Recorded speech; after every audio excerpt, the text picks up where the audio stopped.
fille. Tu es du village? S'il n'a pas d'armes, il n'a pas de raison de s'inquiéter. Quand je viens, ils sont très contents. On a eu un appel d'un contact ce matin. Même Karzai qui a donné ordre pour tuer lui. Il me dit les choses qui me rassurent, quoi. Je préfère pas savoir qu'il risque de se prendre des balles, des trucs comme ça, quoi. Toutes les semaines, il y a des gamins qui pètent sur des mines parce qu'ils jouent avec.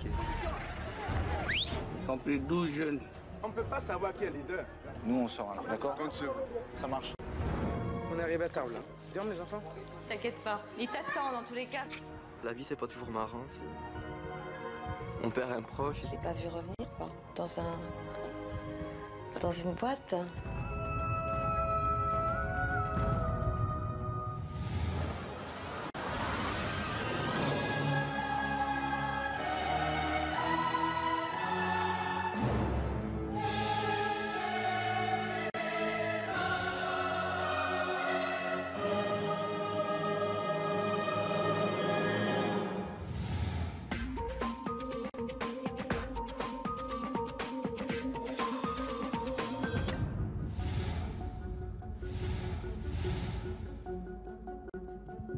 Bonsoir à tous et bienvenue dans Révélation, votre magazine d'investigation.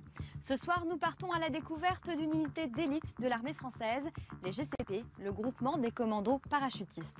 Ces 6 dernières années, les troupes françaises ont joué un rôle déterminant en Afghanistan au sein de la coalition et en Côte d'Ivoire où elles ont été chargées d'assurer la sécurité des habitants pendant la crise qui a divisé en deux le pays. Mais quelles ont été les missions précises de nos commandos? À quoi ressemble le quotidien des familles qui attendent leur retour? Commandos parachutistes, entre amour et devoir, c'est tout de suite dans Révélation. Pendant un an, nous avons suivi 5 militaires parmi les 160 qui composent le cercle très fermé du groupement commando parachutiste, les GCP.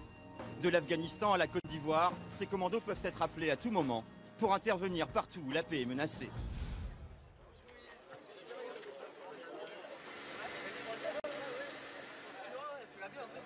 Jean-Marie est commando para depuis 10 ans. Il fait partie de l'élite des parachutistes français. Et quand il n'est pas en mission, il s'entraîne quotidiennement. Ce matin encore, Jean-Marie et ses équipiers quittent le régiment pour une journée de saut. Jean-Marie retrouve Ludovic. Les deux hommes se connaissent bien. Dans quelques semaines, ils feront équipe ensemble en Afghanistan. Alors, on est parti pour une séance de saut traditionnelle, SMPS. Donc en fait, c'est une séance de saut militaire dans un cadre civil. Pour nous, du peloton commando, ça nous permet de prendre un peu d'aisance en chute. Notamment tout ce qui est vol relatif, free fly, ce genre de choses. Et ensuite, on peut aussi travailler la précision d'atterrissage. Là, on est parti pour 6 sauts cet après-midi, du moins 6 sauts aujourd'hui. Après, on dort bien la nuit. Jean-Marie et Ludovic vont sauter en duo. Ils vérifient mutuellement la sécurité de leur matériel. La double vérification, c'est une règle de base chez les parachutistes. Il faut lui faire confiance, là, une fois de plus, sur la vérif. Ouais, tu fais quoi là? C'est bon, il était mal vite. T'as été vérifié toi? Ouais, c'est bon. Ok. Et on fait même programme. Ouais. En revanche, sur le terminé ton programme. Tonique. Sur le terminé ton programme, je fais moi le programme. Là, il n'y a pas de contact. On se jette dans le vide. C'est. Vous pouvez faire le grand 8 dans n'importe quel parc d'attraction du monde, vous n'aurez pas la même sensation.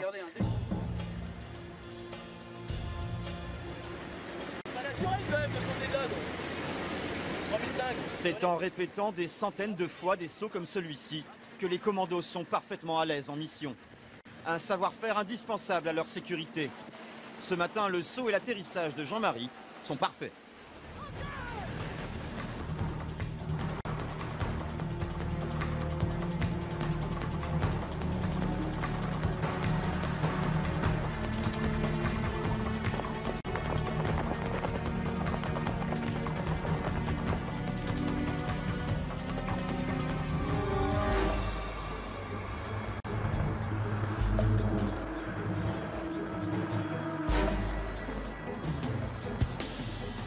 Mais pour Ludovic, en revanche, malgré ce bon atterrissage, le saut s'est mal passé.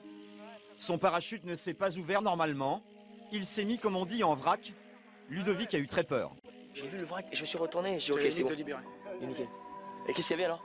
Bah, elle s'est claquée vers l'avant, j'ai eu carrément devant les pieds. Et puis même, elle est repartie vers l'arrière, elle s'est refermée à l'arrière. Je repartais en chute. Ouais, j'ai vu. On n'est pas fiers, parce que là j'en rigole, parce que je suis ici. Mais ne faut pas trop le malin, quand on commence à voir la voile qui commence à dégénérer de partout. Je tirais une commande, ça répondait pas, je retirais et c'est reparti normalement. C'est comme un sport dangereux, avec des sacrés risques. Si on oublie de faire une mesure de sécurité lors d'une mauvaise ouverture, on n'a pas le droit à la faute. Après, c'est la mort assurée, quoi. Donc forcément, il y a cette petite adrénaline qui persiste tout le temps. Bon, allez.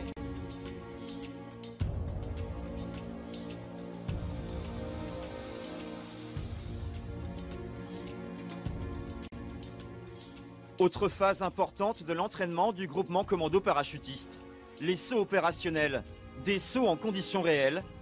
Les GCP doivent être capables de sauter n'importe où et d'atterrir dans n'importe quelle condition. À la tête de ce corps d'élite de l'armée française, le lieutenant-colonel Lionel Père, le patron des GCP. Donc là, vous me rassemblez tout le monde. Vous pouvez vous asseoir par terre. Je crois que Valin, tu as un film à présenter, c'est ça? Le GCP n'est pas un parachutiste comme les autres. C'est un chuteur opérationnel. Il saute avec un équipement de plus de 80 kg. Parachute, voile de secours, armement, nourriture. Une fois sur le terrain, il doit être totalement autonome. Avant chaque départ en mission, l'entraînement s'intensifie. C'est une période un petit peu assimilable aux sportifs de haut niveau qui se préparent pour un record, pour quelque chose. Et le fait de s'être bien préparé, ça permet de passer ce cap-là.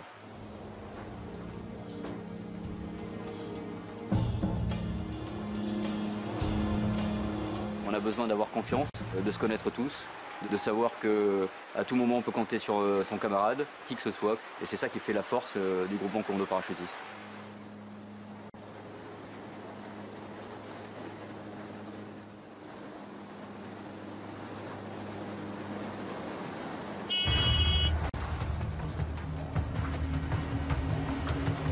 Après quelques secondes de chute libre, le GCP ouvre un premier petit parachute qui lui permet de se stabiliser dans l'air.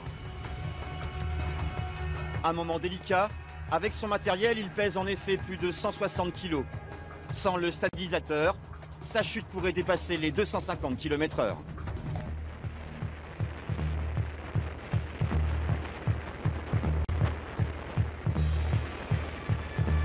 Une fois stabilisé, la chute se poursuit jusqu'à l'ouverture du parachute principal.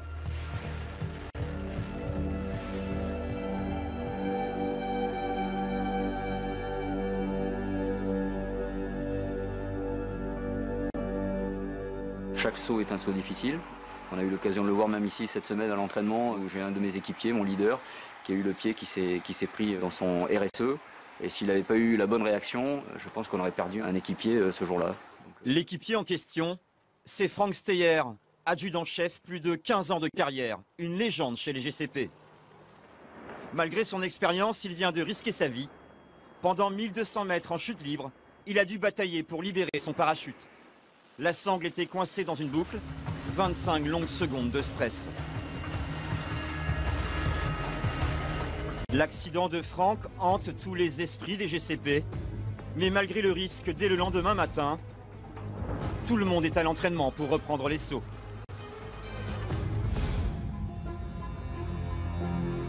C'est dans quelques jours que Jean-Marie part en Afghanistan. Il va laisser sa femme et ses enfants pendant 6 mois. Alors, cet après-midi, exceptionnellement, il accompagne sa femme à la sortie de l'école pour la plus grande fierté de ses 2 garçons. T'as bien travaillé à l'école? Oui. Bonjour. Bien souvent, c'est leur maman qui vient les chercher. Donc, quand je viens, ils sont souvent très contents. Jean-Marie et sa famille vivent à la campagne dans la région de Tarbes, tout près du régiment. Véronique veut continuer à exercer son métier d'hôtesse de l'air. Elle a réussi à organiser la vie de la famille lorsque son mari n'est pas là.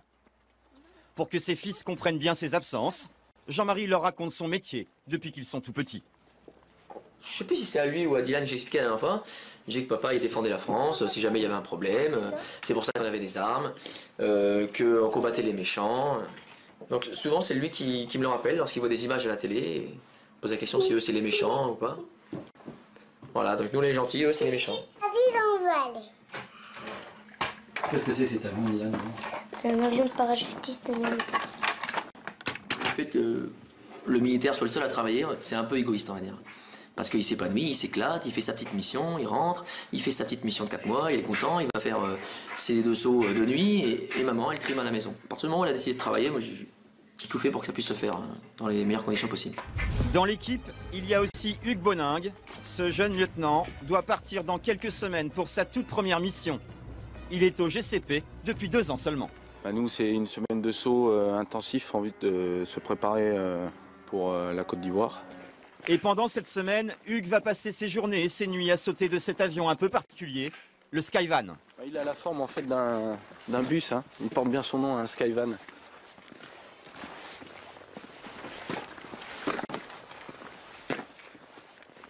La tranche arrière, elle est étroite hein, pour des gabarits comme les miens, mais bon, elle va bien.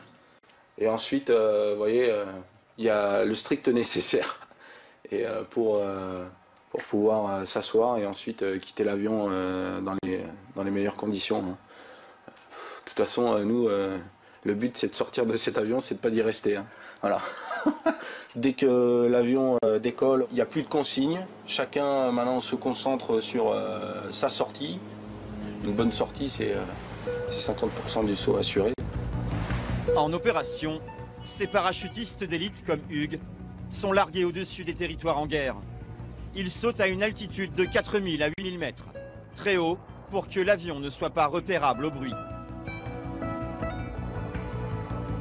Les commandos paras sont capables de sauter de nuit sous oxygène avec boussole et GPS. Ils dérivent lentement sous leur voile et peuvent parcourir ainsi jusqu'à 50 km pour se poser sur un point précis. Leur descente peut durer entre 30 et 40 minutes.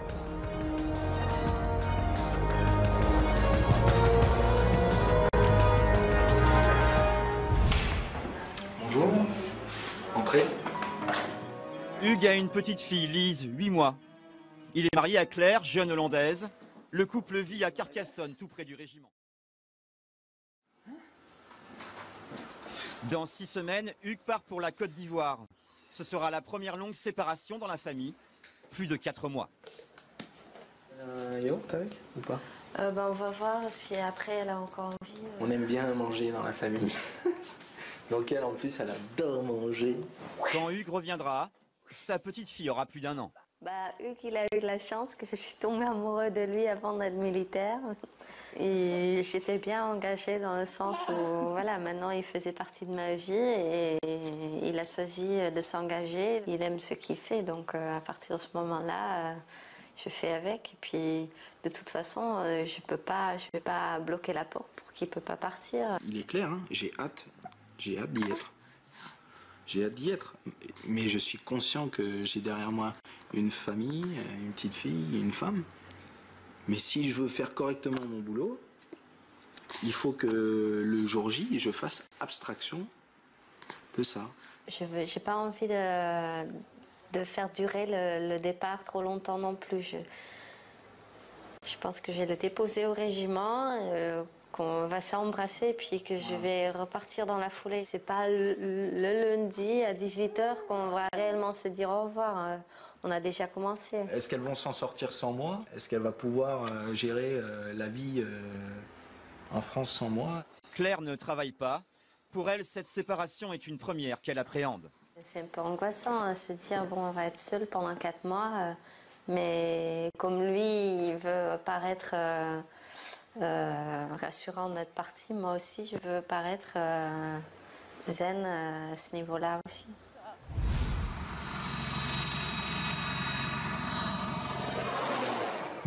À 15 jours du départ, les entraînements se multiplient.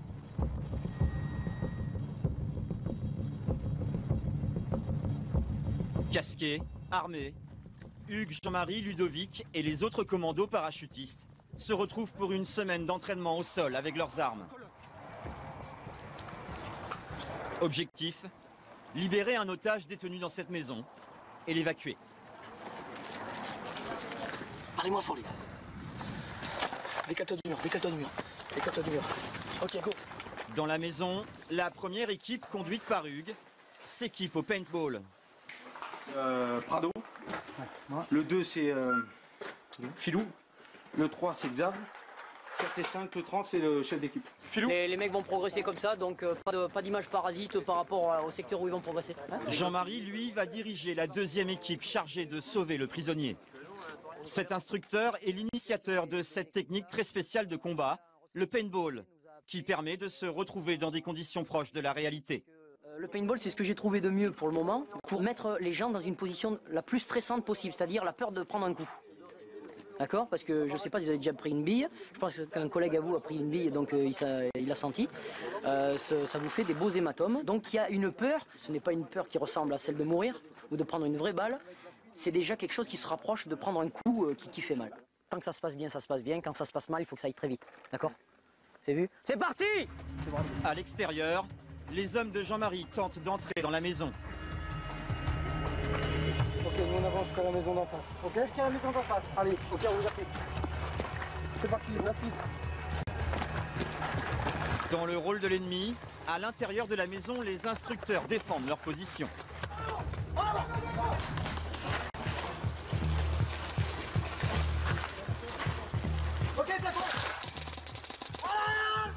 Impossible de tricher. Les balles laissent une marque de peinture verte et font très mal. Un gars qui se prend une bille de paintball, la fois d'après, il réagit comment? Il se cachera mieux. Il se cachera mieux. Ou il courra plus vite. Pour le moment, je ne l'ai pas encore senti, mais ça doit donner une sensation de douleur. C'est un peu plus de la réalité quand même. Ça fait la l'ordre. Le paintball, on sent l'impact.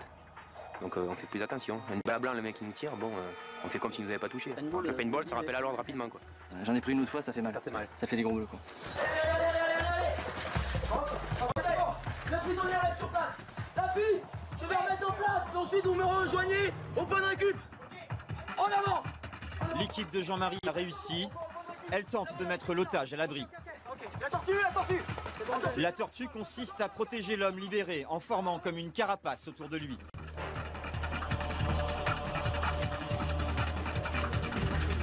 Fin de l'exercice et premier bilan avec Lionel, le patron des GCP.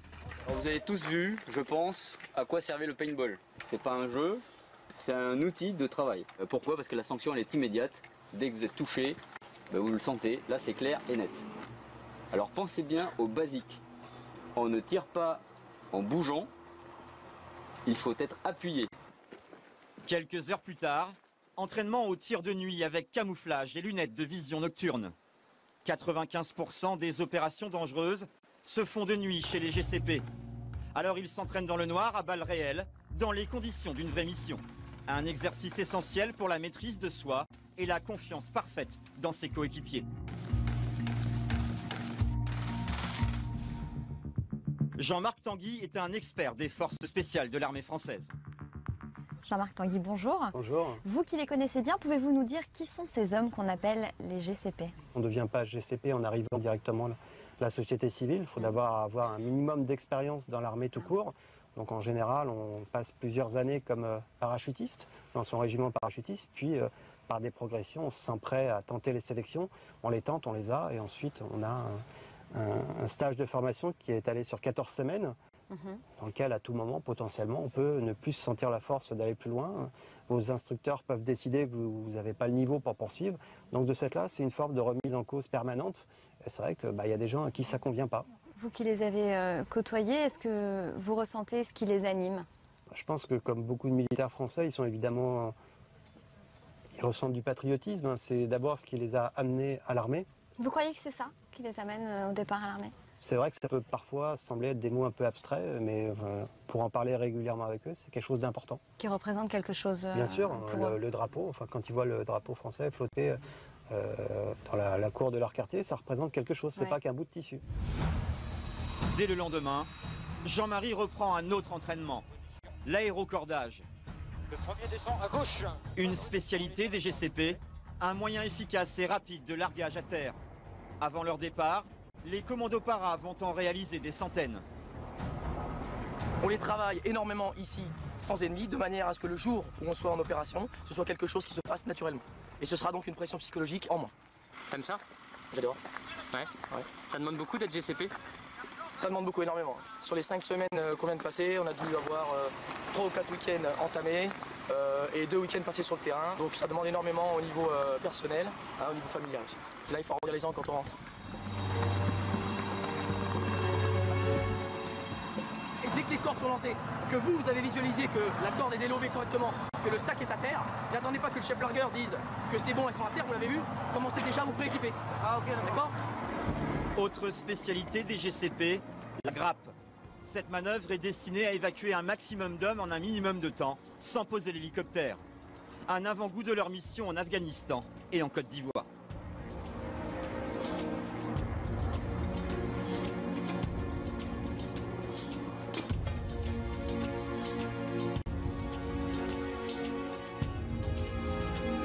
On se met en couple, en fait. On se met avec son binôme et on essaye de se mettre dos au vent, comme ça au moins on ne crème pas le vent de face. Et on a plus de facilité à porter sur le vent à plat. Vous tenez physiquement, on a du mal ou alors on peut tenir longtemps? Oh non, on peut tenir un bon moment. Hein. C'est comme si vous étiez assis sur une balançoire, pareil. Une balançoire qui vole à 200 km/h, à plusieurs centaines de mètres au-dessus du sol.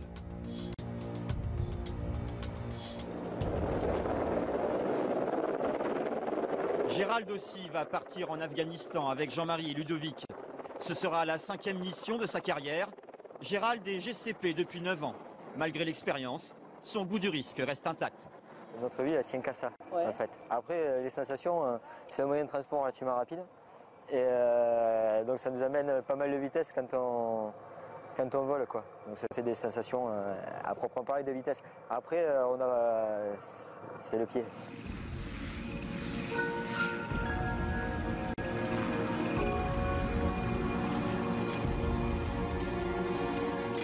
Après une semaine d'entraînement intensif, Gérald rentre chez lui à Tarbes.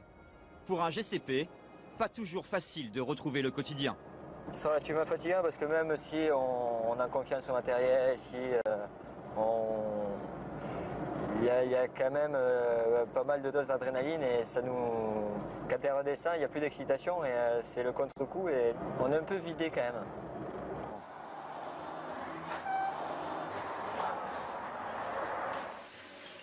Gérald et sa femme Magali attendent leur premier enfant. Donc on attend un bébé pour le mois de juin. Gérald sera en Afghanistan, hein, donc il sera certainement pas là quand le bébé arrivera. Le fait de ne pas être là pendant l'accouchement, forcément c'est dérangeant. Mais ça fait partie des concessions qu'on doit faire quand on fait notre métier. Donc à la limite, ça ne me dérange plus à partir du moment où on a pris la décision avant. Gérald part en Afghanistan dans quelques semaines. Il a décidé de passer le plus de temps possible avec sa femme. Exceptionnellement, il l'accompagne même au marché. Quand je suis rentré en équipe commando, le choix a été fait à 2 aussi. J'aimerais bien avoir des litchis. Des litchis, qu'est-ce que tu veux? Voilà, Gérald. Il va prendre des litchis qui coûtent très cher. Mais c'est Gérald, il fait jamais les courses, alors il sait pas. Je le savais quand je me suis mariée avec Gérald. Les moments où on allait faire les courses, ça n'allait pas arriver souvent, quoi. Je voudrais un poulet, s'il vous plaît. À force, on se taperait dessus si on était tout le temps en permanence ensemble. Donc ça nous convient. Moi, je me suis organisée ma vie quand il n'est pas là, comme si j'étais toute seule. Mais cette fois-ci, la séparation risque d'être plus difficile. Magali sera seule pour la naissance de son premier enfant. À 48 heures du départ pour la Côte d'Ivoire, nous retrouvons à Paris Lionel, le patron des GCP. Il sort de sa dernière réunion à l'état-major. Après-demain, lui aussi va partir. On a toujours cette inquiétude quand on s'en va, de devoir rentrer avec une personne ou plusieurs de moins. On fait un métier dangereux, difficile. Donc effectivement, c'est quelque chose qu'on a toujours en tête. Voilà, on a ce souci. Retrouver les familles, c'est une chose. Refaire le point sur soi-même, sur son entraînement, sur sa vie professionnelle, ça en est une autre. Et partir, bien sûr, c'est le but légitime de chacun. En Côte d'Ivoire, Lionel et les hommes du GCP vont rejoindre les 3000 hommes de la Force Licorne. Ce soir, il rentre chez lui à Toulouse pour les dernières heures en famille. Je vais dormir cette nuit. Pourvu que je ne croise pas maman en rentrant. Tu as enlevé les chaussures à l'entrée? J'ai enlevé les chaussures dans l'ascenseur déjà. Tu déconnes. Mais je voulais pas faire de bruit en rentrant. Lionel a épousé Marie il y a 13 ans. Elle avait déjà 2 enfants de son premier mariage, Marie-Anne et Guillaume, aujourd'hui jeunes adultes. Pour Marie, les départs de Lionel sont toujours une source d'angoisse, car son premier époux, officier lui aussi, est mort en mission. J'ai continué quelque chose parce que j'étais déjà mariée à un militaire qui était également parachutiste dans l'infanterie de marine. Pareil, avec lui j'ai connu des missions à l'extérieur importantes, comme le Liban par exemple, où là c'était même 6 mois de séparation totale. Et puis voilà, lors d'une autre mission, je l'ai pas vu revenir, quoi, dans une boîte. Donc c'est vrai que c'est pas... Donc je sais de quoi je parle, quoi, en fait. Voilà. C'est pour ça que cette nuit, je me suis réveillée à 3h30 du matin. Et c'est comme ça, quoi. Il y a des choses qu'on ne peut pas contrôler. Pour les départs, c'est la cata, hein, parce que je suis vraiment je suis un peu bloqué là-dessus. Comme je veux pas montrer mes sentiments, montrer que je suis triste, il faut que ça aille très très vite, quoi. Voilà, il ne se passera rien de spécial, voilà, en fait. Donc je dis au revoir à tout le monde, et puis le plus rapidement possible, et puis voilà, je m'en vais, quoi. Et puis voilà. C'est parti. J'essaie de banaliser l'affaire, bon, parce que d'abord, c'est pas la première mission que je fais, hein. Pour cette dernière journée avant son départ en Côte d'Ivoire, Lionel emmène tout le monde au golf. La famille a besoin de partager ses derniers moments hors de la maison pour dénouer les tensions.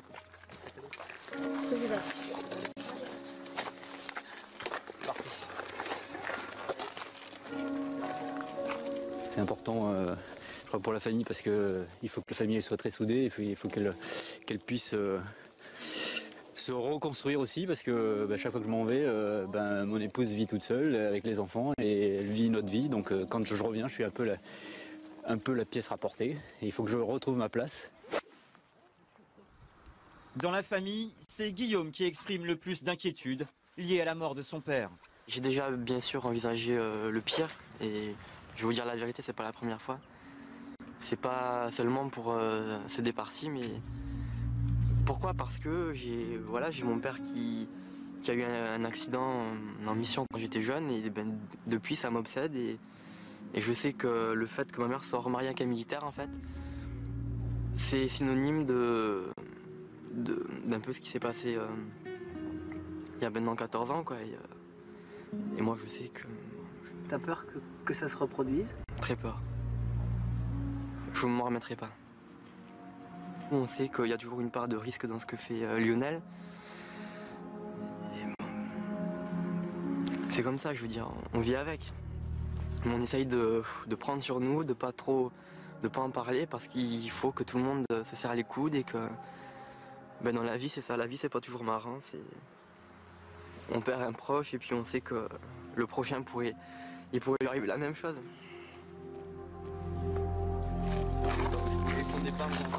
Je crois qu'il y a un moment où je vais décider d'arrêter tout ça, quoi. Pour rendre la monnaie un petit peu à la famille. Pour tout ce qu'ils ont donné, tous les sacrifices qu'ils ont faits. Pour moi, c'est un devoir aussi, voilà, de renvoyer la balle. Lionel part le lendemain.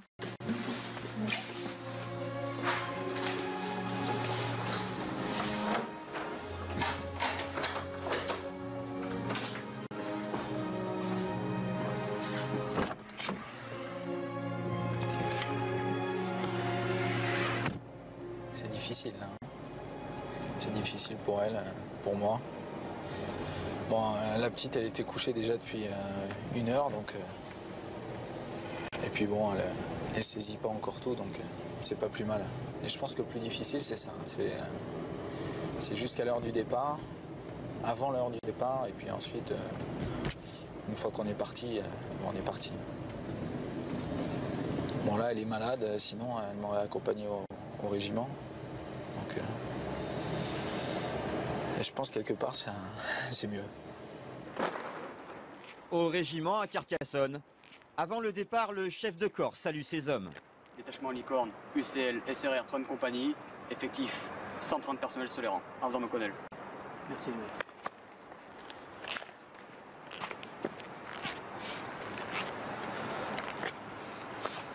Détachement à licorne, à mon commandement, repos. Bien, quelques mots rapides. Demain, nous serons engagés dans une mission délicate, peut-être difficile, au service de la paix, au service de la France. Cette mission, nous l'exécuterons avec ce qui fait notre force, cet esprit de corps qui unit les parachutistes et les chefs entre eux. J'ai confiance en vous individuellement et collectivement. Et je sais que vous serez fiers et forts à l'image de notre régiment. Ce soir-là, avec Lionel et Hugues, 130 parachutistes embarquent pour Abidjan, en Côte d'Ivoire. Ils vont rejoindre les 3000 hommes du contingent français de la force Licorne. Au revoir les gars.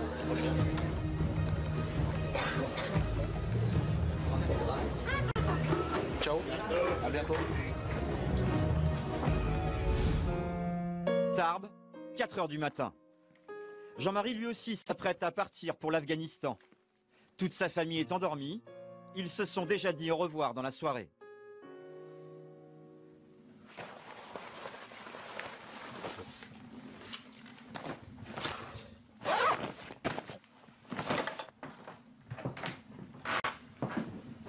Dernier moment de tendresse avant la longue séparation de 6 mois.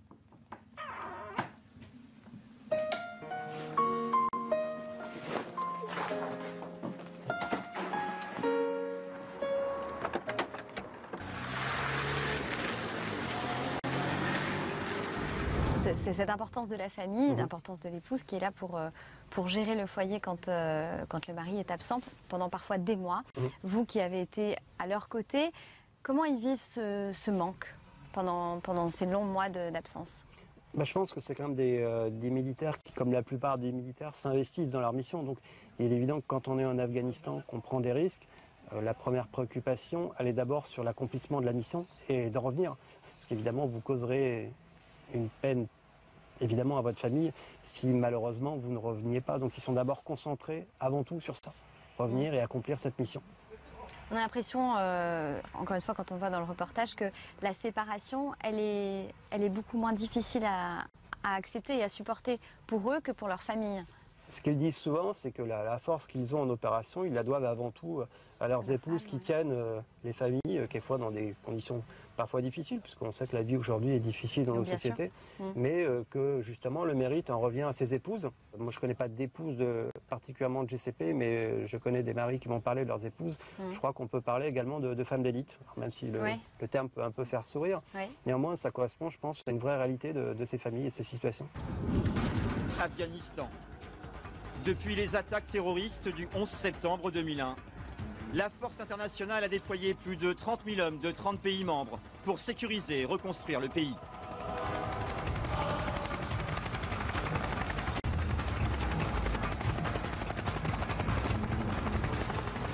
Mais ce pays de montagne continue d'être dévasté par la guerre civile, la pauvreté et la corruption. Il est devenu le refuge de terroristes du monde entier.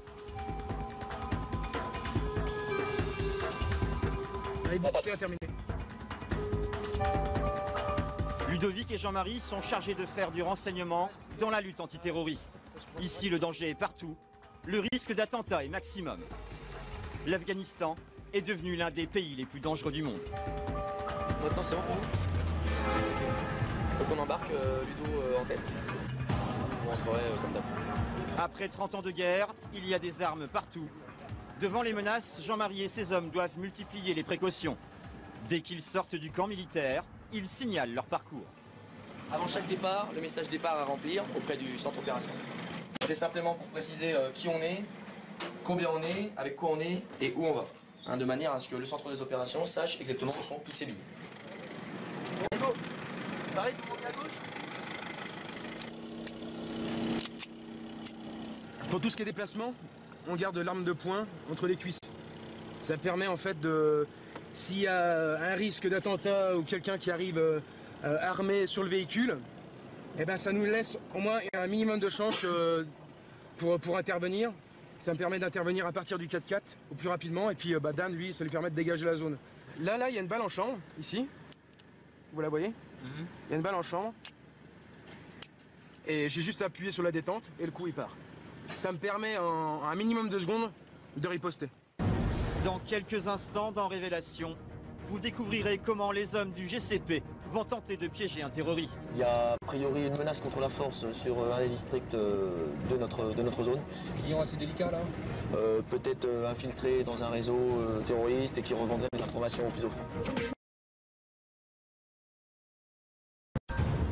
En Afghanistan, chaque jour, les équipes commandos sortent du camp à bord de 4x4 banalisés pour rester discrets. Les pièges sont partout. Jean-Marie est chargé des itinéraires. On essaye, dans la mesure du possible, le plus souvent possible, de varier les itinéraires d'aller et de retour pour éviter la routine. Si quelqu'un nous observe, si des terroristes nous observent ou des gens qui veulent du mal à la force nous observent, s'ils voient qu'on passe tous les jours au même endroit, à la même heure, les mêmes véhicules, la routine s'installe. Eux, ça peut leur permettre de préparer un IED ou un attentat contre la force. IED, c'est un engin explosif qui est posé sur le bord de la route, qui est en mesure de pouvoir détruire un voire deux véhicules. Soit ça peut être tout simplement quelqu'un dans un véhicule qui se fait exploser avec le véhicule. Jean-Marie et Ludovic viennent de sortir de Kaya, le camp militaire où ils vivent au nord de Kaboul. Le long de l'aéroport, Kaya est une véritable ville fortifiée où sont regroupées les forces armées de la coalition internationale. Le lieutenant Wagner est le chef de Jean-Marie et Ludovic. Il accompagne ses équipes sur le terrain. Les missions sont toujours très risquées. Et de retour au camp de Kaya, c'est lui qui analyse les renseignements recueillis par les hommes. Chaque jour, les GCP sont confrontés à des menaces d'enlèvement, de guet-apens ou d'attentats suicides. L'Afghanistan est le 3e pays au monde le plus touché par des attentats terroristes. Une recrudescence considérable de la violence, due au retour des talibans et des combattants d'Al-Qaïda dans le pays. Juste avant notre arrivée à Kaboul, un attentat suicide contre le président du Sénat afghan avait fait 6 morts et 2 blessés graves. Le véhicule du président du Sénat, véhicule blindé, donc il y a quand même pas mal d'impact. Malheureux petit vieux qui passait par là. Tout attentat est analysé et de façon à justement trouver des ripostes et des parades à leur procéder. Ce matin, Jean-Marie et Ludovic partent pour une mission de renseignement. Ils ont rendez-vous avec un informateur qui doit leur faire des révélations sur un réseau terroriste. Pour leur sécurité, ils utilisent des noms de code. D'accord, pour toute conversation devant la caméra, ce sera Alpha et Bravo. On a eu un appel d'un contact ce matin. Il y a a priori une menace contre la force sur un des districts de notre zone. Donc on va prendre contact physique avec lui pour essayer de confirmer les éléments et pour essayer d'en savoir un petit peu plus. Client assez délicat là. Assez délicat, oui. Particulièrement délicat, peut-être infiltré dans un réseau terroriste et qui revendrait les informations aux plus offrants. Voilà, donc à prendre avec délicatesse. Comme parfois dans ce genre d'opération de renseignement, le rendez-vous va se dérouler en voiture. Du gouvernement à gérer les problèmes. C'est Jean-Marie qui va discuter avec l'informateur. Ludovic, lui, sera derrière dans un autre véhicule pour assurer sa protection. Donc Jean-Marie, lui, il est dans son entretien, il ne peut pas assurer sa sécurité. Donc nous, on assure la sécurité du surf et la nôtre. Je sais pas être parano, mais ça peut peut-être nous sauver la vie. Dans la voiture devant nous, Jean-Marie est équipé d'un micro. Nous allons tout entendre de son entretien avec l'informateur. Tu feras l'entretien sur place ou tu vas rouler? Bon, on est sur zone, je vais prendre le contact avec lui dans le véhicule. Ça marche. L'informateur veut parler d'un groupe de terroristes et d'un certain Habib, leur chef.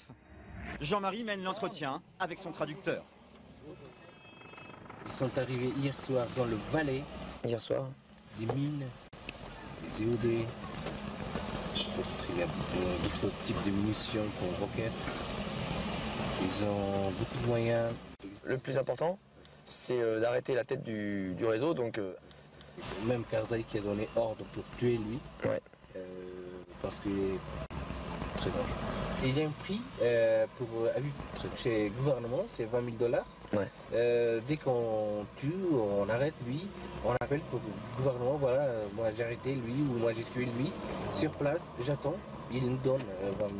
Ça c'est son business à lui, il n'y a pas de problème, on n'ira pas lui chercher ses sous. Il faut qu'il comprenne qu'on ne peut pas s'engager tant qu'on n'a rien.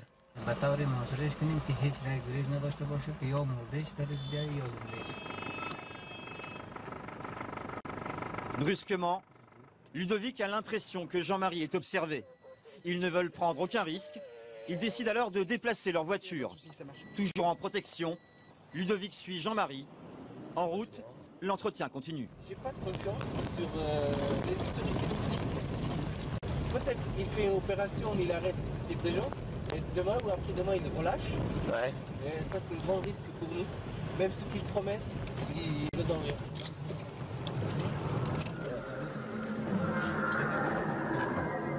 Hibou 21. Ouais, Hibou 21. Ouais, on a bientôt terminé l'entretien. Ensuite, on basculera directement sur Bravo. Reçu. Ouais, Hibou 21 suivi.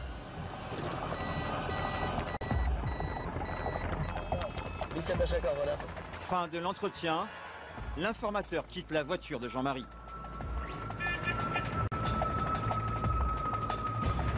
Hibou 2, retour. Ouais, merci Major. Ouais, j'en prie. Rentré au camp, Jean-Marie fait son rapport. Je viens vous faire le compte rendu concernant le contact que j'ai eu. Donc ça, c'est des noms que j'ai déjà entendus aussi, moi. Pendant des semaines, Jean-Marie et Ludovic vont ainsi travailler sur ce réseau terroriste. Un peu plus tard, Habib, le chef de l'organisation, sera arrêté, mais immédiatement relâché grâce à ses complicités chez les autorités afghanes.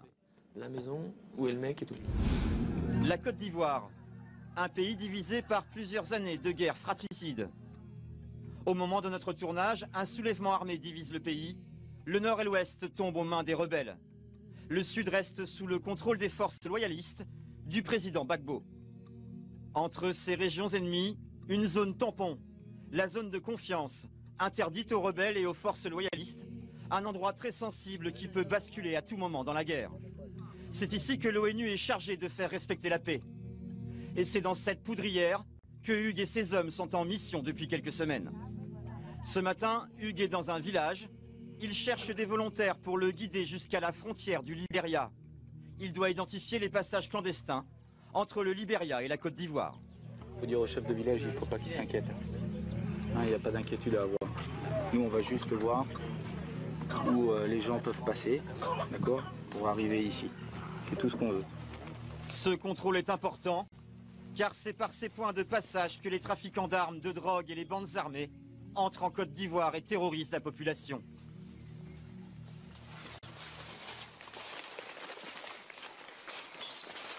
La progression des GCP doit se faire dans une discrétion absolue. Hugues et ses hommes communiquent par des gestes codés.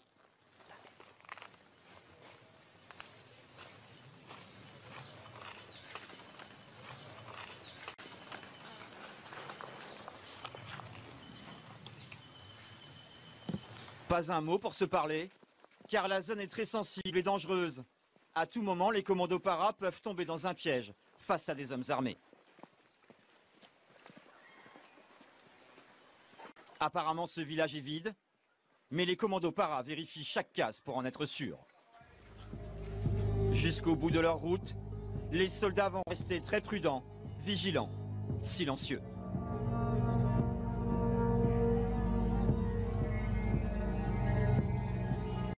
Ils arrivent à la frontière avec le Libéria et tombent sur un groupe de villageois. Bonjour.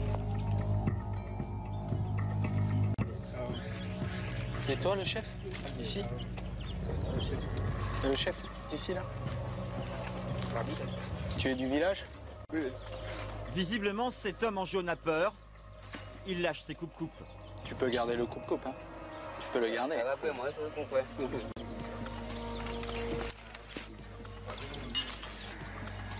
Ils ont peur? Hein? Un peu, hein? Ouais, si. Il y en a qui habitent en face. En face, c'est le Libéria. Je pense qu'il habite en face un peu, lui, non? Dis-lui de ne pas s'inquiéter parce qu'il s'inquiète, là. Hugues l'a bien compris. L'homme en jaune vient du Libéria. On n'est pas dupes. La journée et les activités, elles sont un peu plus normales. Ce qu'on peut craindre davantage, c'est sans doute des patrouilles de nuit. Et à l'instant T, comme on ne le maîtrise pas, des gens qui décident du jour au lendemain, connaissant très bien les environs, de passer de l'autre côté de la frontière et d'aller direction la Côte d'Ivoire. Même si tout est calme, Hugues et ses hommes vont inspecter la rivière. C'est une rivière qui marque la frontière avec le Libéria, sans poste de garde ni contrôle. Un peu plus loin, en face, du côté du Libéria, le guide aperçoit quelqu'un qui est sur le point de traverser. Tout le monde se méfie.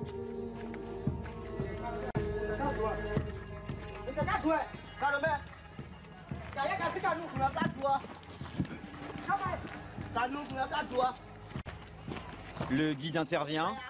Il prévient que les soldats de la force licorne sont là et qu'ils surveillent la frontière. De ce côté-là, donc c'est le Libéria, et de ce côté-là, la Côte d'Ivoire. On est juste sur le passage, c'est la rivière qui matérialise la frontière. Parce qu'ils ne sont pas très loin, elles sont cachées ici. Tout ce que nous sommes en train de dire, ils comprennent là. Après, ils vont aller transmettre ça à leurs frères là pour dire que, attention, souvent il y a des licornes qui sillonnent le bord. Donc vraiment, faites beaucoup attention. Et ça va freiner aussi le trafic de drogue, le trafic de balles. Après cette journée ensemble, le guide ne peut pas laisser les soldats français partir comme cela. Dans un pays en guerre civile, il veut leur confier son désespoir. Nous sommes vraiment fatigués de la guerre. Vraiment, nous les innocents, nous sommes fatigués. On a fait Makoussi, rien n'est passé. On a fait Accra, rien n'est passé. C'est à vous aussi de trouver la solution, c'est pas nous. nous. Nous, on peut que vous aider. Tous nos enfants sont au village, ils ne vont plus à l'école à cause de la guerre. Dites au président français que vraiment que votre frère ivoirien, votre fils ivoirien, vraiment ils sont fatigués de la guerre. J'en ferai part à mes supérieurs, à mes chefs. Je ne suis qu'un simple soldat. Finalement, Hugues et ses hommes ont réussi à repérer les passages sensibles. Ils marchent depuis le matin par une chaleur accablante. C'est l'équivalent d'un plongeon dans une piscine.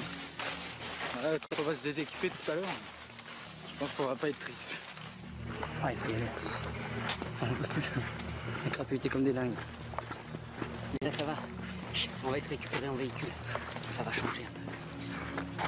Pour Hugues et son équipe, en Côte d'Ivoire, depuis 2 mois, la fatigue s'accumule. On la sent arriver, la fatigue, en fait, parce que, mine de rien, le rythme, il est exigeant. Le fait de rentrer et de repartir sur très court préavis qui fatigue les organismes, parce qu'on n'a pas véritablement le temps de récupérer. Et c'est un pays voilà, dans lequel on n'est pas né, on n'est pas d'ici, quoi. Après une mission délicate, les soldats ont droit à un peu de repos. Une fois les armes nettoyées, ils vont tous se précipiter sur Internet. Hugues est impatient de retrouver Claire et Lise pour quelques minutes. Cela fait plus de 2 mois qu'il n'a pas pris son bébé dans ses bras. J'ai réussi à me connecter avec ma femme et j'ai le bonheur suprême d'avoir réveillé ma fille. Donc je vais la voir en direct. Voilà. La tête qu'elle fait. C'est super. Oh, quelle bouille elle a.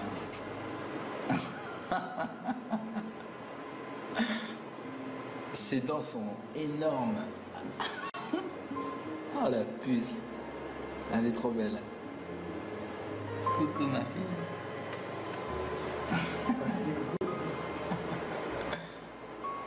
Tu m'entends bien là toujours? Ouais, ça s'est bien passé.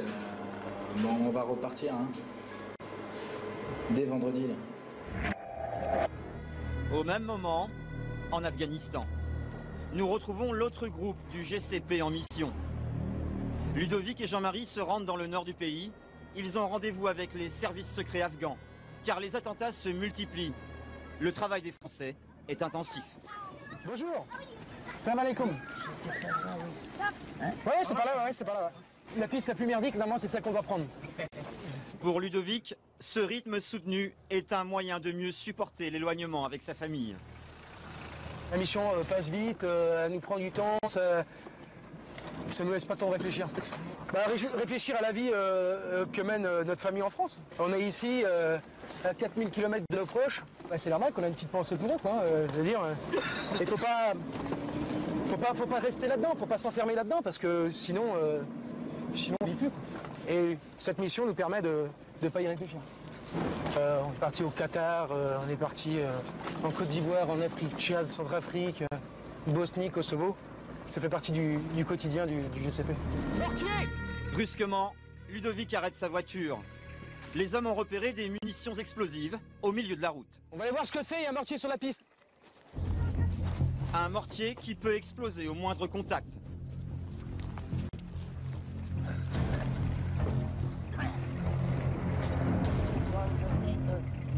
C'est un message.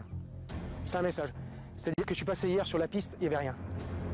Là, c'est la population, les villageois, qui mettent exprès les munitions sur la piste, pas pour nous faire peur ou nous attaquer. Hein. C'est pour dire la zone est polluée. Les Français, s'il vous plaît, venez dépolluer la zone. Et pourquoi ils ne vous le disent pas directement? Eh bien, ils le disent, mais il y a tellement de zones polluées, en fait, dans la Chamalie, c'est énorme. Le génie ne peut pas être partout. Toutes les semaines, il y a des gamins qui pètent sur des mines parce qu'ils jouent avec et parce qu'ils y touchent. Les GCP doivent d'urgence signaler toutes ces munitions dangereuses. Ludovic, qui a 2 jeunes enfants, se sent particulièrement concerné. Si je peux les aider dans le sens de la paix, eh ben, je le ferai un maximum, quoi. Parce que quand on est père de famille, qu'on a des petits de 5 ans et 2 ans, quand on voit ce qu'on voit ici, c'est pas normal, il n'y a pas le droit. Il n'y a pas le droit. Donc on essaie de faire de son mieux, quoi. On essaie de faire de son mieux. Et c'est surtout pour eux que je fais ça. C'est surtout pour les enfants. Tu penses à ton regard, toi, en tant que papa, tu penses... Ah ouais, c'est clair. On est obligé. On est obligé, c'est obligé. Que ce soit un enfant afghan, un enfant africain ou français, ça reste un enfant. Il n'a pas le droit de vivre là-dedans, dans les munitions, et se péter le bras et être handicapé à vie. Ils n'ont pas le droit, ça. En fait, ils en ont pour des heures, car il y a des explosifs partout. Ouais, il est parti en voir une autre là encore. Il y en a en bas, Jean-Marie? Là, il y a une sumune, là, donc c'est bon, on l'a repéré. D'accord. Là, ils sont partis ensemble. Ouais, Freddy, tu peux me préparer la pompe de peinture qu'il y a dans le corps, s'il te plaît? Allez, je vais faire un marquage. Non, vraiment, c'est bon, c'est à qui que j'ai donné. Fais attention, toi. Hein. Et chat. Faut garder, hein. Faut garder. Qu'est-ce que t'as fait, Jean-Marie, là? J'ai donné un tout petit billet, là, de manière à ce qu'il garde les munitions, il s'assure que personne n'y touche, au moins jusqu'à demain. Parce que ce qui se passe régulièrement, c'est qu'on trouve des munitions le jour J, le lendemain, le surlendemain, on envoie les OD, il n'y a plus rien. Pourquoi? Parce que les grandes personnes sont au courant, elles récupèrent, elles entassent, elles font un paquet et elles revendent au plus offrant. Vous savez ce qui est marqué ici, là c'est marqué ISAF, mais en dari en dessous, c'est marqué aide et sécurité. Alors ce qu'ils voient en fait, les enfants et la population ici, ils ne voient pas le mot ISAF, ils voient marqué aide et sécurité. Donc ça veut tout dire, hein. C'est pour ça qu'ils nous arrêtent. Regardez en fait ces enfants. Partout dans le monde, comment sont perçus ces soldats par les populations locales? En général, plutôt bien, mais la réalité peut varier d'un pays à l'autre. Si on prend l'exemple de l'Afghanistan, on se tenait régulièrement ce qu'on appelait des shouras. C'est des assemblées de notables, souvent des maleks, l'équivalent de nos maires. Et en fait, vous aviez une dizaine de maleks devant vous et les militaires français venaient expliquer ce qu'ils faisaient, ce qu'ils feraient, ce qui peut constituer une forme de risque, puisque expliquer ce que vous allez faire, c'est offrir une forme de vulnérabilité. Mais c'était une marque de confiance justement qu'ils faisaient à ces Afghans et accompagner ça de projets de développement. Quand vous développez les sociétés dans lesquelles vous êtes déployés, c'est sûr que, a priori, ça permet d'être mieux compris. Ça permet de prouver que vous n'êtes pas là pour agresser, mais pour faire en sorte que les choses se règlent. Si vous prenez l'exemple de l'Afghanistan, c'est un pays qui est pauvre, tout le monde le sait, qui a des fonds en eau, mais l'eau est parfois enfouie très profondément. Si vous creusez un puits, vous apportez du développement. Si vous apportez de l'électricité sur un marché, vous lui permettez d'ouvrir plus tôt, de fermer plus tard, éventuellement de pouvoir réfrigérer un certain nombre de choses. Donc vous rendez service. Là où évidemment c'est plus difficile, c'est quand vous êtes avec des djihadistes qui sont là pour faire valoir une idéologie, et donc les choses sont plus complexes. À Kaboul, Gérald appartient à la 2e équipe du GCP. Depuis son arrivée, il y a 3 mois, il est chargé de la protection de toutes les autorités françaises en Afghanistan. Une mission à haut risque. Un peu de distance, peut-être pour les véhicules. Il est en voiture? Peut-être, c'est pas sûr.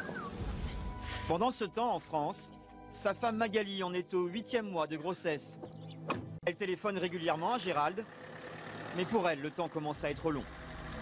Pour moi, il est dans un bureau, enfermé, et il risque rien. Même je sais que c'est pas du tout ce qu'il fait, mais voilà, c'est ça que j'imagine. Il risque rien, il fait son travail en sécurité. Mais ouais, il sourit, il a l'air heureux, donc Déjà, je vois pas son attirail avec son fusil, ses pistolets, tout ça, ça me va très bien. Je vois que son visage, il est en train de regarder le paysage, là. Pour moi, c'est tout. En fait, Gérald n'a pas beaucoup de temps pour regarder le paysage. Il travaille dans un pays en guerre. Et aujourd'hui, il s'entraîne car dans 24 heures, une haute personnalité de l'état-major arrive à Kaboul pour une visite officielle. Gérald et son équipe seront chargés de sa protection. C'est la dernière répétition avant le jour J.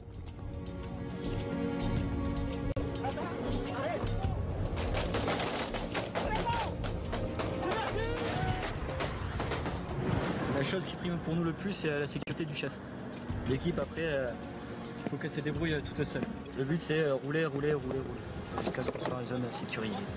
Ça arrive un peu plus souvent sur Kaboul, les gars qui se font péter la terrine pour essayer de détruire une autorité, quoi. C'est arrivé il y a 15 jours. Ouais, à peu près. Le lendemain, dès l'aube, les hommes sont en position. Aujourd'hui, on reçoit le SEMA. Donc forcément, le chef il a prévu un programme plus que chargé pour qu'il voit le maximum de personnes. Donc la journée va en effet être relativement chargée. J'imagine qu'une personne comme ça doit être quand même une cible de choix pour les terroristes. Sur le tarmac de l'aéroport de Kaboul, un dispositif de protection exceptionnel. Des dizaines d'hommes en alerte. La haute personnalité de l'état-major, c'est le général au béret bleu marine. Pour tous les soldats français en Afghanistan, cette visite a une grande valeur symbolique. Votre mission, ici, est d'apporter la part de la France à la lutte contre le terrorisme international en essayant de remettre sur pied ce pays qui a été secoué par une longue occupation des talibans et ensuite par la guerre que nous leur avons conduite et qui n'est pas terminée. J'ai été sensible au fait que 2 de vos camarades ici aient été blessés en participant à des opérations de déminage. Je souhaite, à cet égard, que vous n'oubliez jamais, pendant les mois qui vous restent ici, à quel point la situation dans la région de Kaboul est fragile. Jamais, jamais vous ne devez baisser la garde. Guillaume, derrière toi en fait, il y a pas mal de camions qui passent, qui veulent passer. Tu leur interdiras l'accès, d'accord? Les 72 heures de la visite du général se déroulent à un rythme effréné. Il enchaîne les déplacements en hélicoptère et en convoi de 4x4 blindés. Le général doit sillonner le pays pour rencontrer tous les soldats français répartis sur le territoire afghan.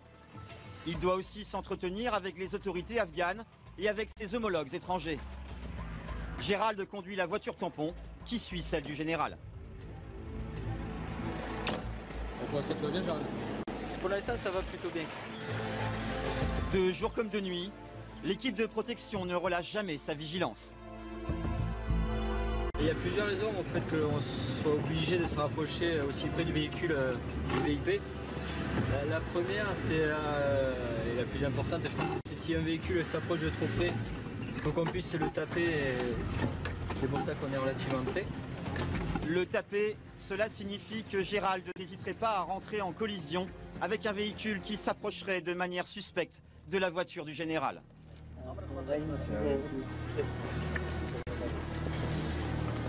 Je vais changer, je vais aller avec l'ambassadeur. Pas de problème, mon gars.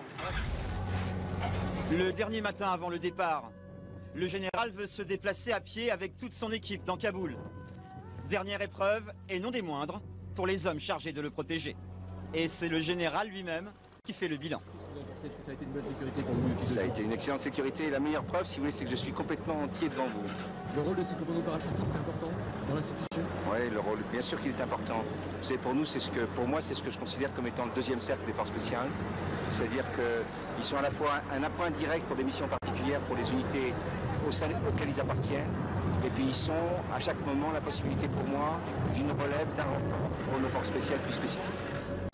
Le général rentre à Paris satisfait. Pour le GCP, cette mission délicate est une réussite. La préparation des timing. À plusieurs milliers de kilomètres de là, à Carcassonne, Claire et sa fille attendent le retour d'Hugues en Côte d'Ivoire depuis plus de 3 mois. Il rentre dans On est quoi? On est le 19, donc dans 1 mois et 1 semaine. Je vais aller chez mes beaux-parents pour le week-end, pour l'histoire de changer un peu d'air. Et j'ai fêté surtout mon anniversaire aussi, avec des copines. Aujourd'hui? Oui, ce soir. Donc ça va faire plaisir, ça va me faire du bien de faire la fête un peu. Voilà, c'est parti. Pour Claire, qui ne travaille pas, le temps semble long. Elle arrive à Montpellier dans la résidence secondaire des parents de Hugues.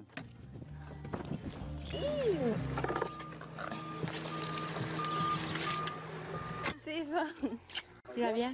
Oui. Bonjour Malice. Bonjour Regarde qui est là. Bonjour.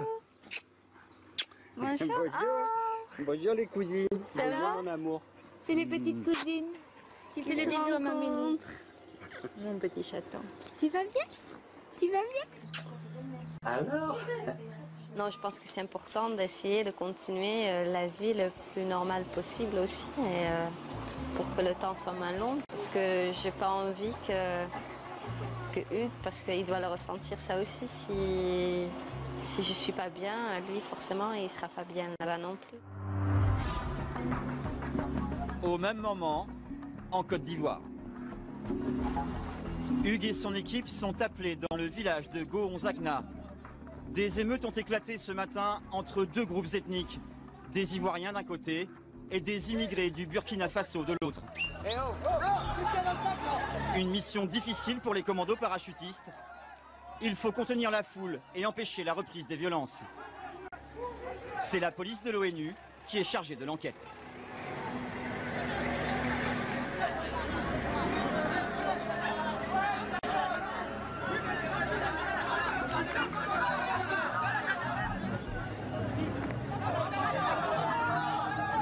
Hugues est au milieu de la foule. La tension est forte. Les Ivoiriens sont très nombreux. Certains sont armés. À tout moment, la situation peut dégénérer. Il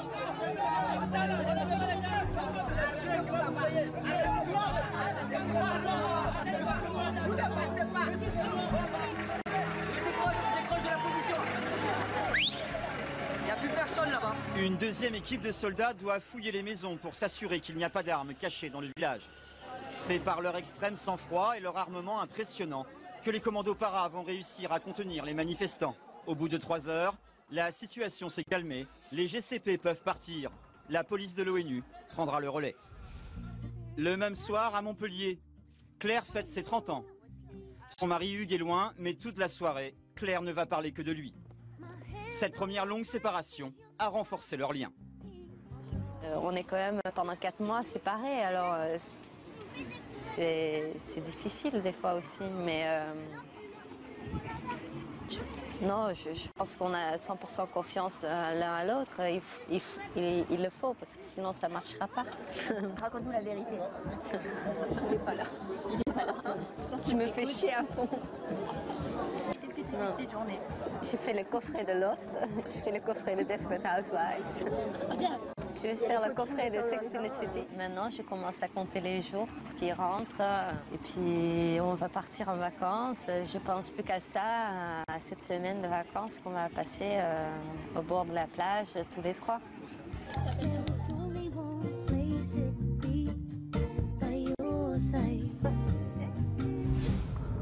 Le lendemain, en Côte d'Ivoire, dans le nord-ouest du pays, Hugues et ses hommes commencent une nouvelle mission. Dans la région, les enlèvements d'enfants se multiplient. Des groupes incontrôlés terrorisent la population. Les GCP travaillent avec la police de l'ONU. Ils viennent en renfort. Ils sont chargés de recueillir des témoignages sur les enlèvements et de rassurer les villageois. Ils vont traverser des villages supposés abriter des bandes armées. Sur le chemin, notre caméra doit rester discrète.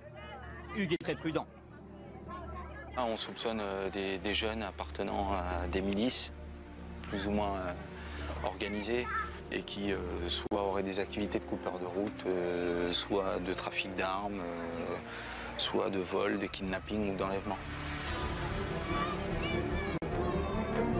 Sur la route, Hugues commence l'enquête sur l'enlèvement d'un groupe d'enfants. Bon, c'est moi, je vous dis aussi, c'est bon, moi j'ai fui. Hein? Parce que bon, tu sais, ces gens ne regardent pas bien aussi. On attend le bruit des balles, mais tout est étouffé. Ils sont descendus, ils ont tiré. Ils ont tiré avec Kalachnikov? Non, le calibre 12. Le lieutenant souhaite entendre le chef du village. Bonjour chef. Je suis le lieutenant Hugues. Bonjour. Bon chef, il y a eu des événements importants ici, hein? Non? Alors pour nous, le chef dit que hier, à 3h du matin, c'est pas 8h déjà, oui, hier à 3h. Oui. Hier à 3h du matin, les rebelles sont quittés à Kubli. Oui. Ils sont rentrés dans le village. Très bien. Ils ont pris 12 jeunes. 12 jeunes ici dans le village qu'ils ont emmenés à Kubli. Bonjour. Hugues a prévenu des policiers de l'ONU qui arrivent. On est en train de faire la liste, mon capitaine. On est en train de faire la liste des 12 jeunes ici. Les deux qui sont revenus, là, ils savent où ils ont été. Oui, ils savent. Donc pourquoi ils n'ont pas dit? Non, ils ont dit. Les rebelles les ont gardés dans leur camp. C'est à la mairie, les locaux de la mairie, le Kubli. Là-bas, ils les ont gardés. D'accord. Et vraiment un interrogatoire musclé. Qui? Il y a un leader. Hein? Non, écoutez, on ne peut pas savoir qui est le leader. Est-ce qu'on se comprend? On ne peut pas savoir. Les gens sont entrés, ils sont venus. Bon, vous êtes là aujourd'hui. La population est effrayée. Elle attend beaucoup de Hugues et son équipe pour les protéger. Prends soin des villageois. Hein. Prends soin des villageois. Eux, ils vont vraiment vous aider. Mais s'il y a un problème, nous, on sera là. On sera là. D'accord? Ça marche. Vous avez déjà fait notre village? Au revoir. Non. On peut aller ensemble? Oui, bien sûr. Oui, ben d'accord. On fait comme ça. On vous suit. Les militaires français vont continuer leur route dans d'autres villages traumatisés par ces enlèvements. On fait du roson et on s'en va. Dans quelques instants, dans Révélation, vous découvrirez comment les hommes du GCP vont déjouer un attentat à la voiture piégée. L'attentat se prépare à Kaboul. Le véhicule en question, un break de couleur bleu marine.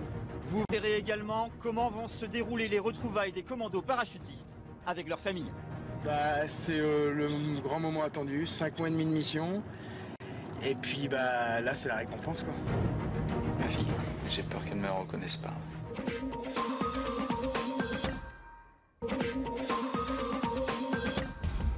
Kaboul, en Afghanistan. Une information vient de tomber. Un attentat se prépare. Une voiture bourrée d'explosifs doit être lancée contre la base américaine de Bagram. C'est une opération qui se monte conjointement avec les Américains au nord de notre zone. Elle est baptisée Opération Plaine de Bagram. Depuis quelques jours, vous savez qu'il y a de plus en plus d'attentats, notamment dans le nord de notre zone. L'attentat se prépare à Kaboul et doit avoir lieu à Bagram. Le rôle du bataillon français là-dedans, c'est de renseigner le déplacement du véhicule sur l'axe Motul, de façon à transmettre l'information aux Américains qui, eux, feront l'interception. Le véhicule en question, il ressemble à quoi? Voilà, un break de couleur bleu marine. Je vous donnerai les photos tout à l'heure de façon à identifier correctement le véhicule au passage. Le lendemain, 6h du matin, l'opération se met en place. Le lieutenant Wagner et Jean-Marie sont sur le tarmac de l'aéroport. Vérifiez le système de pression là. Ils vont partir en hélicoptère pour survoler la zone pendant toute la filature. Ils pourront suivre les déplacements de leurs hommes et en bas de la route, les couvrir en cas d'attaque. Kaboul est une ville immense, tentaculaire. Plusieurs axes routiers permettent d'aller de Kaboul à Bagram. En tout 100 km. Il faudra couvrir tout le périmètre. Au sol, plusieurs équipes assurent la filature de la voiture piégée. Nous sommes avec Gilles. Le suspect doit sensiblement prendre cet axe-là, principal. Donc c'est la seule sortie nord. Maintenant, nous on connaît une route secondaire qui arrive effectivement sur le grand axe. Bon, pour doubler le coup, on ne sait jamais, éventuellement s'il passerait par là, on préfère se poster à cet endroit-là par mesure de précaution. Les militaires sont maintenant à 50 km de Kaboul. C'est derrière ce bâtiment, à 400 mètres de la route, qu'ils s'installent à l'abri des regards. Bon, écoute, le mieux ça va être là. Il est 8h du matin. La planque commence. Équipés de jumelles et de lunettes spéciales à longue portée, ils se préparent à passer de longues heures à observer la route. Donc nous, on est du bon côté pour la voir. Mais bon, ça passe vite aussi. Cela fait maintenant 6 heures qu'ils sont en planque. D'après information, l'objectif doit quitter Kaboul à 15 heures. Il est seulement 14 heures et malgré le message radio, une voiture en tout point identique à celle qu'ils recherchent passe devant eux. Les militaires sont surpris. Attends. Vérification immédiate sur la photo et visiblement certains détails diffèrent. La voiture s'arrête sur le bas-côté, 600 mètres plus loin. Je vois pas l'intérêt d'avoir posé la bagnole là-bas pour traverser jusqu'au poste de police derrière. Au lieu d'y aller directement, tu vois. 40, je vois. Est-ce que tu devines le béquet à l'arrière? Les feux, ils sont bons, tu vois, les feux orange-rouge.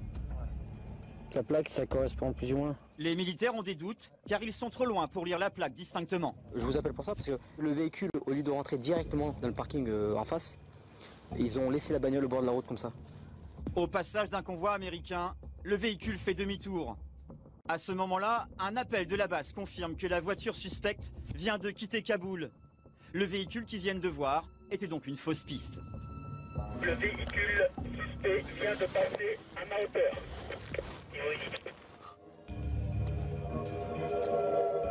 La voiture piégée, c'est celle-ci. Ok, c'est bon. C'est bon, c'est sûr. Oui, c'est Gilou, donc le véhicule suspect vient de passer à ma hauteur. Donc c'est conforme à la photo. Donc il vient de passer là vers le nord, donc il n'y a pas de problème. Il roule à toute allure. Et on reste en chouffe là, on continue à observer au cas où. Les Français ont rempli leur mission de signalement. Les Américains prendront le relais. L'attentat n'aura pas lieu. Ça y est, la mission est terminée, donc ils ont intercepté le véhicule suspect à quelques kilomètres plus au nord. C'est quand même une satisfaction personnelle d'en arriver là en fait. Donc le suspect a été arrêté, l'essentiel est là. Bonjour. Hello, how are you? Salam. Bon bah c'est bon, on peut décrocher. Ce sont les dernières journées de mission pour Gilles, Jean-Marie, Ludovic et les autres. Après 5 mois et demi passés en Afghanistan, loin de leur famille, pour eux le retour en France est proche. Avec le recul, quel bilan pourriez-vous tirer des actions de ces GCP en Afghanistan? Globalement, ils ont pu déployer tout le spectre de leurs capacités en termes d'action, en termes de renseignement, en termes de relations avec la population. Donc on peut dire que ça aurait été pour eux un exercice complet en termes opérationnels. On entend souvent parler de syndrome post-traumatique, le traumatisme que peuvent subir ces militaires suite à des mois et des mois de pression et de guerre. Est-ce que ça touche beaucoup de gens? Pour l'instant, on estime qu'au moins 400 militaires français qui sont allés en Afghanistan ont été confrontés à ce type de problème. Je pense que pour l'instant, on sous-estime en fait ce problème puisque les militaires eux-mêmes parfois en ont pas conscience et puis les choses ne se déclarent pas tout de suite. Quelquefois, ça pourrait être un bruit, une situation, un stress qui va raviver en fait une blessure qu'ils ont subie sur le théâtre. Et on peut parler d'une blessure morale, exactement. Ouais. Est-ce que vous savez si l'armée apporte une aide financière et psychologique aux familles lorsqu'elles perdent un de leurs membres en opération? C'est le contrat qu'a la République française avec ses militaires, c'est qu'en effet, si jamais ils étaient grièvement blessés, qu'ils perdaient leur capacité à être militaires, si jamais, malheureusement, ils périssent au combat, la République a prévu un certain nombre de protocoles pour pouvoir accompagner la famille si le militaire est mort. Malgré tout, une aide financière ou psychologique ne réparera rien. Et l'argent ne ramènera jamais un père, ou un frère, ou un fils. Ou un mari. À Tarbes, Gérald vient de rentrer d'Afghanistan. Dans ses mains, le biberon de Margot, sa petite fille de 6 semaines. Et là, je suis perdu. Il découvre sa nouvelle mission, être père de famille. Faut pas me parler là. Ah non, mais j'ai pas pu compter et parler. Quand je suis parti, on était 2, maintenant on est 3, donc c'est sûr que la différence est liée, ça c'est sûr. L'accouchement, qu'il n'ait pas été là, qu'il soit là ou qu'il soit pas là, je crois que ça m'a pas perturbée. Mais la première nuit a été vachement dure. Et c'est vachement émouvant encore. Ça monte de suite. Je pense que s'il avait été là, ça aurait été moins dur. Est-ce que tu lui en as voulu un petit peu? Non. Non, pas. Je m'en suis voulu à moi parce que je pensais que j'y arriverais. Mais non. Ce qui m'a beaucoup frustré, et je pense que c'est normal, c'est j'ai reçu beaucoup de photos avec, même si c'est des gens de ma famille, avec Margot qui se faisait porter par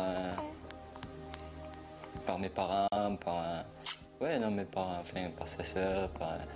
Mais ça c'est frustrant de se dire ouais, elle va passer dans tous les bras, de passer dans ce truc. Ça m'a fait un peu mal. C'est sûr que maintenant il faut faire. Elle a besoin de nous, quoi. On n'est plus tout seul. Donc il faut faire gaffe, encore plus.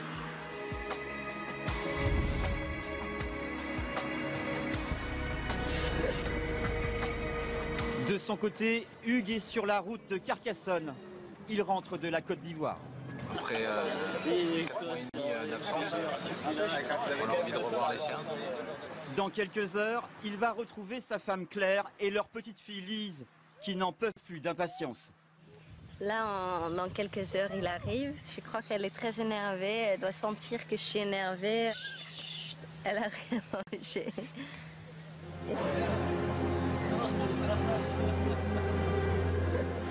Il y a le sac de Gouel à prendre, hein, les gars. Bravo.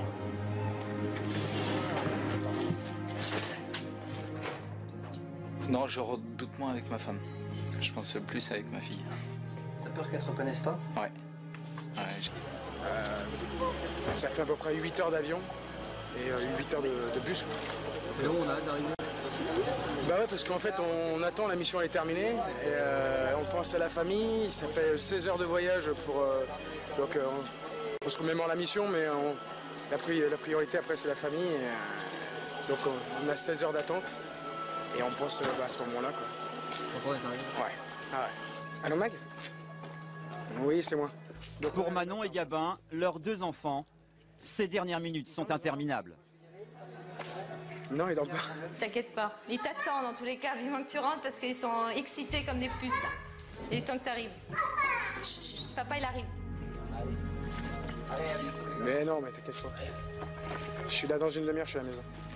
Et on fait quoi? On passe. Bah attends, t'as attendu 5 mois et demi, tu peux bien attendre une demi-heure. 5 mois et demi, une demi-heure, c'est rien. D'accord? Je te fais des gros bisous, puis je te dis à tout de suite. Ok? Je t'embrasse, chérie. À tout de suite.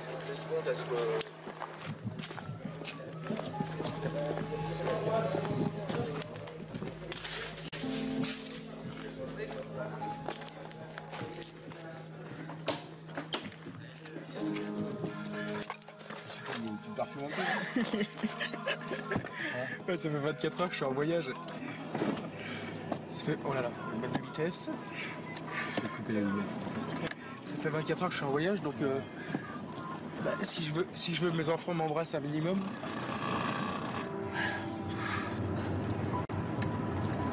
Comment on sent là? Comment on se sent là? Bah c'est le grand moment attendu, 5 mois et demi de mission. Et puis bah là c'est la récompense quoi. C'est la récompense. Moi pour être honnête, là j'ai le palpitant qui est en train de monter, un truc de fou. Donc ouais c'est normal, c'est normal.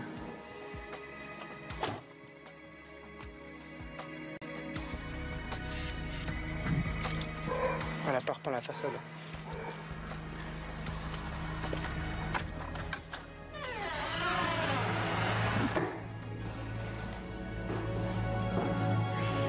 C'est moi.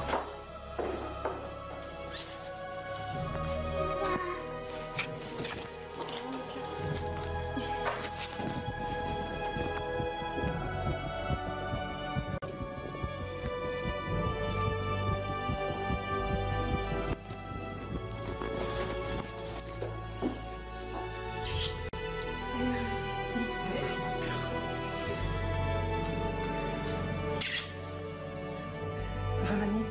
Oui. Oh, oui. Je sais pas. Quelle planète il est, lui? C'est pas tout, j'adore.